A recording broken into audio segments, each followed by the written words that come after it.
Mesdames, Mesdemoiselles, Messieurs, bienvenue à cette capsule très spéciale sur l'incompétence du gouvernement de la CAQ et des fonctionnaires qui improvisent dans le dossier de la ZIS, zone d'intervention spéciale, où on décrète des territoires comme zone inondable quand il n'y a jamais eu d'inondation. Pourtant, ils disent que c'est pour les régions qui ont été touchées en 2017, 2019 ou dans le dernier 0-20 ans.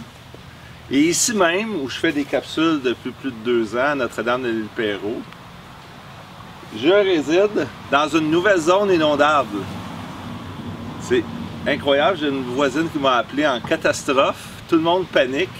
Il y a quelqu'un dans le quartier pas trop loin qui a vu la vente de sa résidence refusée. Il n'y a jamais eu une goutte d'eau sur son terrain parce que la banque n'a pas voulu financer l'acheteur.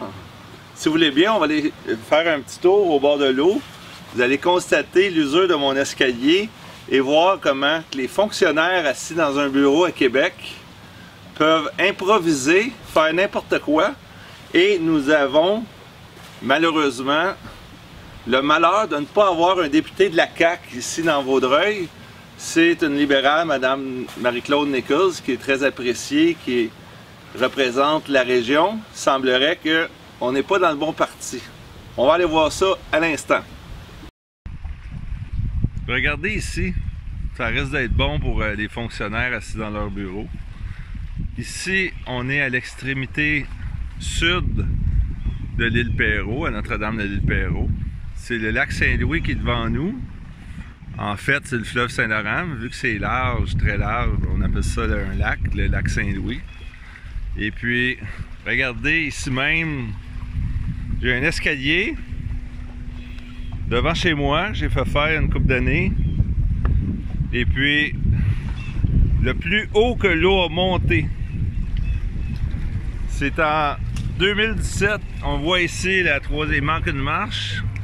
La troisième marche, les vagues sont venues frapper ici. Alors ici, il n'y a pas d'eau, pas d'eau, pas d'eau, pas d'eau, pas d'eau, pas d'eau. Fait qu'on figure à peu près à l'endroit où ça a frappé. On parle d'un vrai 6 pieds.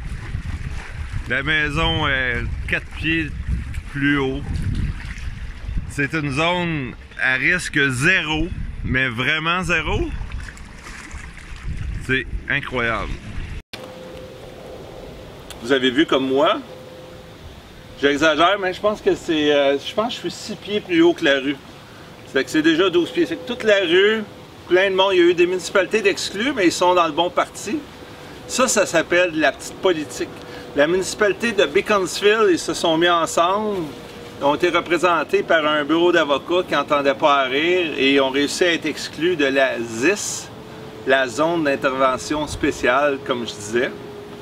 Donc, je demande à M. Legault, sérieusement, et les ministres responsables, de se réveiller, de brasser les fonctionnaires assis sur des ronds de cuir à Québec et de faire leur devoir comme il faut.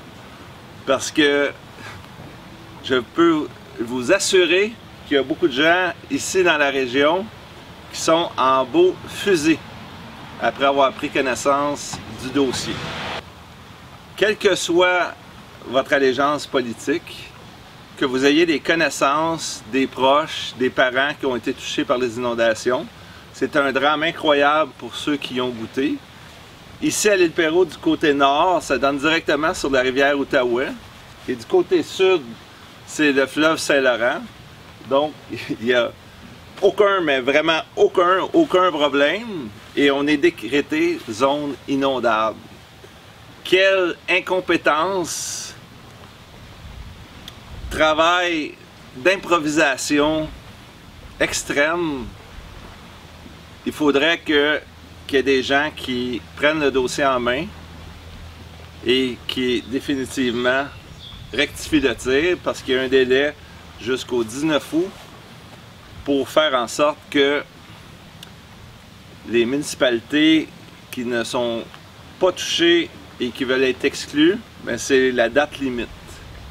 Ben en gros, ça ressemble à peu près à ça. je vous invite à partager pour vos proches, parents, amis, quiconque dans votre entourage serait dans une zone pas à risque, qui a été décrétée à risque par des ronds de cuir, comme dirait un vieil homme, qui sont à Québec, loin de la vie réelle. C'est Daniel Pilon, CPA, chroniqueur financier, toujours indépendant.